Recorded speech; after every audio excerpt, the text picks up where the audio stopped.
Quý vị đang đến với bản tin điểm tin quốc tế phát sóng ngày 15 tháng 12. Thưa quý vị, Trung Quốc hiện đang chế tạo một lò phản ứng hạt nhân nổi trên biển, công suất là 60 MW để tạo ra năng lượng cung cấp cho các giàn khoan dầu và các đảo trên biển Bột Hải. Theo chuyên gia, lò phản ứng hạt nhân chống chịu được thảm họa 10.000 năm có một. Thế nhưng, liệu cơ sở này có điểm yếu nào hay không? Hiện có nước nào đang vận hành nhà máy điện hạt nhân nổi trên biển? Xin mời quý vị theo dõi điểm nóng của FBNC để tìm hiểu những vấn đề này.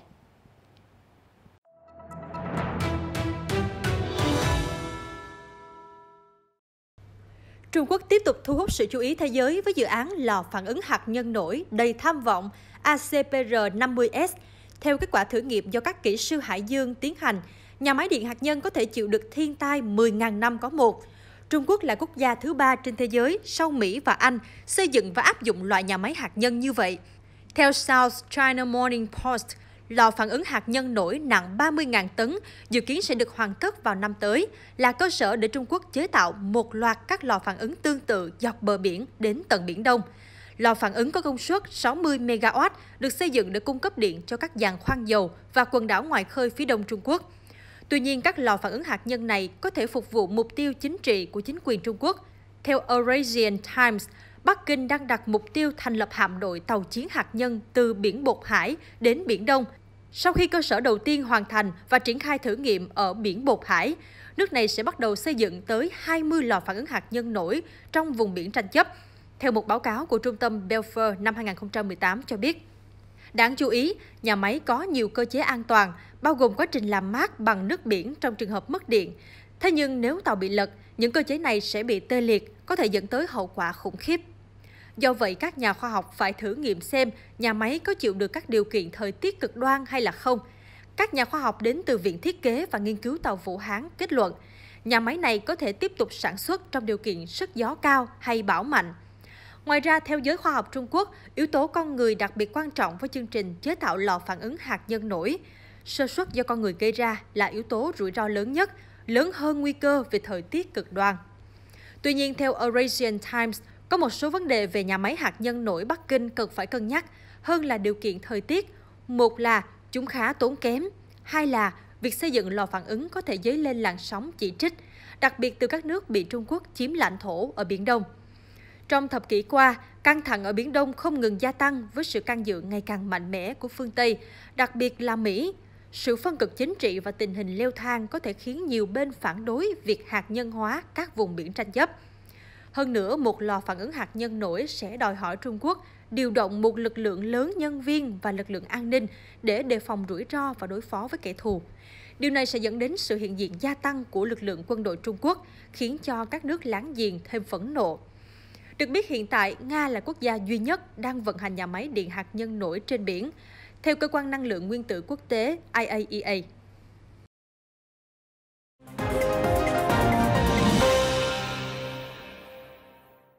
Cảm ơn quý vị đã giữ kênh. Tiếp tục chương trình sẽ là phần điểm tin nhanh về chính trường thế giới trong vòng 24 giờ qua. Thưa quý vị, trong cuộc điện đàm mới đây với người đồng cấp Philippines Teodoro Locsin, tân Ngoại trưởng Nhật Yoshimasa Hayashi đã khẳng định Tokyo đứng về phía Manila trong cuộc tranh chấp với Bắc Kinh ở Biển Đông. Ông Hayashi cũng bày tỏ ủng hộ phán quyết vào năm 2016 của Tòa án do Liên Hợp Quốc hậu thuẫn, bác bỏ tuyên bố chủ quyền của Trung Quốc với hơn 80% Biển Đông và phản đối hành động đơn phương thay đổi hiện trạng khu vực. Cũng liên quan đến Biển Đông, hãng Reuters dẫn lời người phát ngôn của Bộ Quốc phòng Đức cho biết, khinh hạm Bayern của Hải quân Đức đang quá cảnh qua Biển Đông trên đường tới Singapore, dự kiến sẽ mất vài ngày. Đây là lần đầu tiên sau 20 năm, một tàu chiến của Đức mới đi vào Biển Đông. Động thái được cho là Berlin muốn tăng cường hiện diện quân sự trong khu vực cùng với các nước phương Tây khác. Thưa quý vị, mới đây, cựu Cố vấn An ninh Quốc gia Mỹ Robert O'Brien khuyến khích Đài Loan mua thêm nhiều hệ thống vũ khí tối tân của Mỹ để phòng thủ tốt hơn nếu Trung Quốc xâm lược. Theo ông, Đài Loan cần thuyết phục Lầu Năm Góc chuyển giao thêm nhiều tên lửa diệt hạm. Đó là những tên lửa có thể phóng từ đất liền hay trên biển, tầm bắn 100 hải lý, có thể đe dọa bất kỳ lực lượng tấn công đổ bộ nào của Trung Quốc. Trong khi đó, cựu Thủ tướng Nhật Bản Shinzo Abe hôm 14 tháng 12 kêu gọi hợp tác chặt chẽ hơn giữa Mỹ, Nhật, Đài về công nghệ quốc phòng để ứng phó quân đội Trung Quốc hiệu quả hơn. Ông Abe nói, ba bên phải nỗ lực phát triển năng lực của chúng ta trên nhiều miền chiến thuật, bao gồm trên bộ, trên không, trên biển, an ninh mạng và vũ trụ. Sau khi cáo buộc Nga phóng tên lửa diệt vệ tinh hồi tháng trước, Mỹ tin rằng họ cần phải tăng tốc củng cố mạng lưới vệ tinh có thể phòng thủ trong một cuộc tấn công. Mới đây, Reuters đưa tin Mỹ đang diễn tập khả năng chống chịu của vệ tinh trước mối đe dọa từ Nga và Trung Quốc trong không gian. Đây là cuộc tập trận thứ 13 như vậy và là cuộc tập trận thứ 3 có sự tham gia của các đối tác như là Anh, Canada và Úc. Thông tin tiếp theo, vừa qua Bộ Ngoại giao Trung Quốc cáo buộc Washington kích động chia rẽ sau khi Ngoại trưởng Mỹ Antony Blinken chỉ trích các hành động gây hấn của Bắc Kinh ở khu vực Ấn Độ-Thái Bình Dương. Trước đó, trong chuyến thăm đầu tiên tới Indonesia với tư cách là Ngoại trưởng, ông Blinken đã giới thiệu một chiến lược của Mỹ nhằm làm sâu sắc hơn các liên minh hiệp ước châu Á, đồng thời tăng cường hợp tác quốc phòng và tình báo đối với các đối tác trong khu vực Ấn Độ-Thái Bình Dương. Cũng liên quan khu vực châu Á, Ngoại trưởng Antony Blinken hôm thứ Tư cho biết Mỹ đang xem xét các động thái bổ sung để chống lại chính quyền quân sự của Myanmar, đồng thời cũng đang tích cực xem xét liệu cách chính quyền nước này đối xử với người thiểu số Hồi giáo Rohingya có thể cấu thành tội ác diệt chủng hay là không. Điện Kremlin cho biết Tổng thống Nga Vladimir Putin và người đồng cấp Trung Quốc Tập Cận Bình sẽ có cuộc gặp trực tuyến trong hôm nay, ngày 15 tháng 12. Theo đó, hai nhà lãnh đạo sẽ thảo luận các vấn đề thế giới, trong đó có tình hình căng thẳng biên giới Nga-Ukraine, cũng như luận điệu hiếu chiến của Mỹ và khối liên minh NATO. Ngoài ra, hai bên dự kiến trao đổi về mối quan hệ song phương với các chủ đề nghị sự như hợp tác trong lĩnh vực năng lượng, công nghệ cao và đầu tư thương mại. Giữa lúc đó, quân đội Ukraine đã tập trận ở khu vực Luhansk vào ngày 14 tháng 12.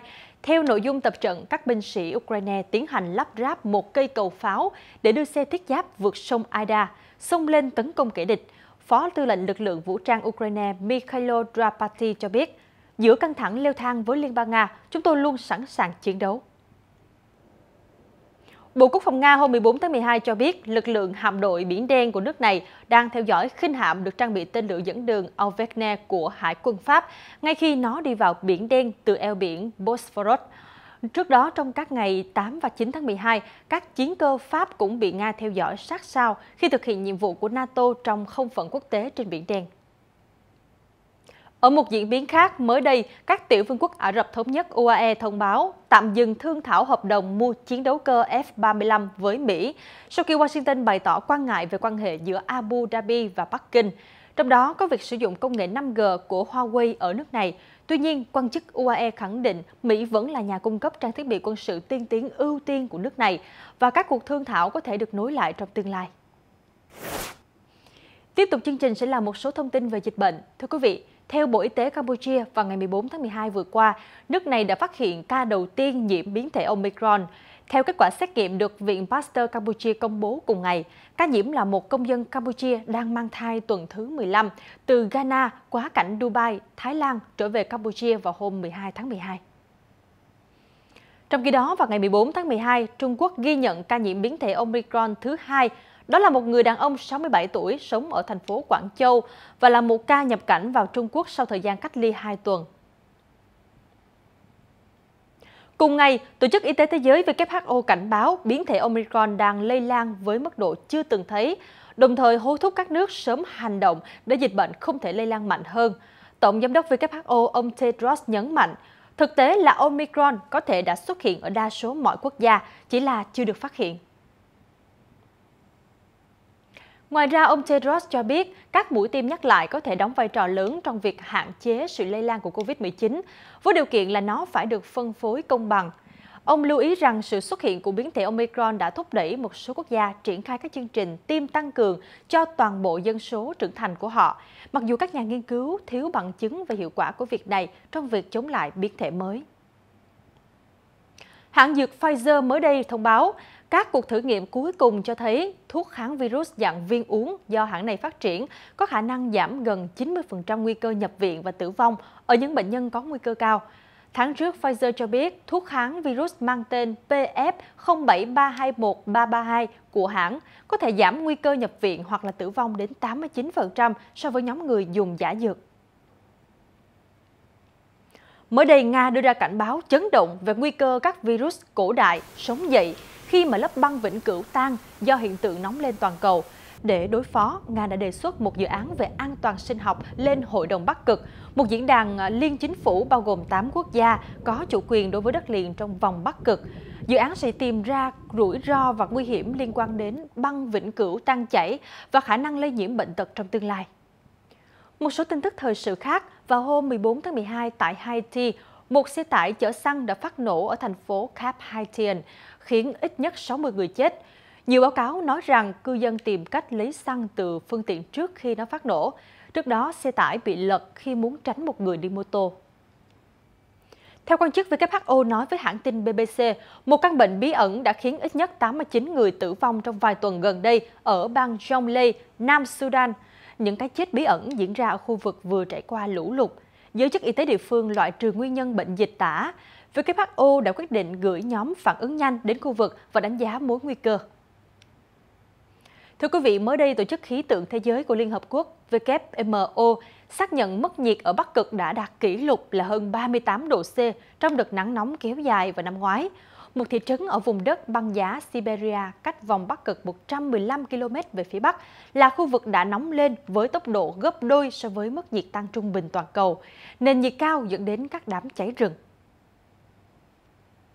Quý vị thân mến, vừa qua YouGov, công ty phân tích dữ liệu và dư luận toàn cầu có trụ sở tại Anh, đã công bố danh sách những người đàn ông và phụ nữ được ngưỡng mộ nhất thế giới năm 2021. Trong đó, vợ chồng cựu Tổng thống Mỹ Barack Obama đều đứng đầu danh sách này. Xếp vị trí số 2 là tỷ phú Bill Gates và nữ diễn viên Mỹ Angelina Jolie. Phi thuyền NASA vừa chính thức chạm tới mặt trời và bắt đầu thực hiện nhiệm vụ quan trọng là tìm hiểu sức ảnh hưởng của bão mặt trời đối với hành tinh của chúng ta. Cụ thể, tàu thăm dò Parker đã bay qua tầng thượng khí quyển của mặt trời, được gọi là Nhật quang. Các nhà khoa học thông báo tin tức ngày 14 tháng 12 trong cuộc họp của Hiệp hội Địa vật lý Mỹ. Tiếp tục chương trình sẽ là một số thông tin kinh tế đáng chú ý. Thưa quý vị, chính phủ Israel mới đây tiếp tục gia hạn lệnh cấm người nước ngoài nhập cảnh thêm 10 ngày nữa. Lệnh này sẽ hết hạn vào ngày 22 tháng 12. Lý do là lo ngại về biến thể Omicron. Theo đó, tất cả người nước ngoài không thể nhập cảnh Israel trừ lý do đặc biệt. Người dân Israel về nước thì phải cách ly bắt buộc ít nhất 3 ngày nếu đã tiêm chủng và 7 ngày nếu chưa tiêm chủng.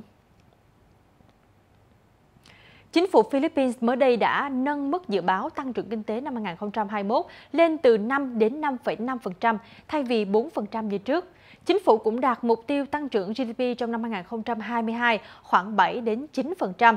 Lý do có sự thay đổi này là mức độ bao phủ vaccine của Philippines đã tăng cao. Các cộng đồng doanh nghiệp có đủ sự an toàn để mở cửa trở lại, nhất là trong những tháng cuối năm. Chủ tịch Hiệp hội Thương mại Hải ngoại của Nhật mới đây cho biết khoảng 60% doanh nghiệp nước này làm ăn ở ngoại quốc báo cáo tình hình tài chính trong năm 2021 là có lợi nhuận. Mặc dù tỷ lệ này khá thấp nhưng cũng là bước tiến lớn nếu so với năm 2020, con số chỉ là 48%. Nguyên nhân bởi bức tranh kinh tế toàn cầu năm 2021 đã sáng hơn năm 2020. Các chính phủ và hiệp hội doanh nghiệp đã thích ứng tốt hơn với dịch bệnh. Tập đoàn ô tô hàng đầu thế giới Toyota mới đây cho biết họ đặt mục tiêu sẽ bán được 3,5 triệu xe điện vào năm 2030 để đẩy mạnh việc cắt giảm khí thải CO2 ra môi trường. Để đạt được mục tiêu trên, họ sẽ đầu tư 70 tỷ đô la phát triển xe điện từ nay đến năm 2030 với khoảng 30 mẫu xe sẽ được đưa ra thị trường toàn cầu. Quý vị vừa theo dõi phần điểm tin nhanh về tình hình thế giới. Còn bây giờ, từ khóa được tìm kiếm nhiều nhất trong ngày với hơn 1 triệu lượt tìm kiếm là Spider-Man No Way Home. Một trong những bộ phim siêu anh hùng được khán giả mong chờ và kỳ vọng nhất trong năm nay. Mới đây, bộ phim đã có buổi công chiếu sớm tại Los Angeles, Mỹ. Sau sự kiện, các phản hồi tích cực về bom tấn này nhanh chóng bùng nổ trên mạng xã hội cùng với nhiều mặt báo. Những khán giả đầu tiên của No Way Home đã không tiếc lời ca ngợi bộ phim. Theo một số nhà phê bình, bộ phim là đỉnh cao trong bộ 3 phim với Tom Holland trong vai người nhện. Đồng thời, bộ phim không chỉ vô cùng vui nhộn, đẹp mắt mà còn rất giàu cảm xúc. Nhiều kỳ vọng cho rằng phần 3 của Spider-Man sẽ là tác phẩm điện ảnh đầu tiên vượt mốc doanh thu 100 triệu trong tuần đầu mở màn tại thị trường Bắc Mỹ từ khi Covid-19 bùng phát hồi tháng 3 năm 2020. Quý vị đang theo dõi điểm tin quốc tế. Như thường lệ, trước khi kết thúc bản tin hôm nay, hãy cùng thư giãn ít phút với một clip thú vị sau đây.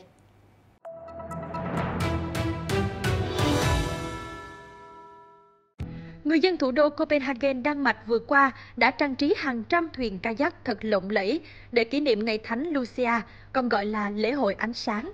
Theo ban tổ chức, chiếc thuyền kayak được trang trí đẹp nhất nhận phần thưởng là một chai champagne. Một số người tham gia còn đội vương miện Lucia và cầm nến trên tay. Theo People, ngày 13 tháng 12 hàng năm ở Đan Mạch tôn vinh một cô gái trẻ tên Lucia từng bí mật mang đồ ăn cho những người theo đạo Cơ đốc bị đàn áp. Theo câu chuyện, để đi trong bóng tối và mang được nhiều đồ ăn nhất có thể, cô ấy thường mang ngọn nến trên đầu. Sau này Lucia tử vì đạo năm 304 và trở thành Thánh Lucia.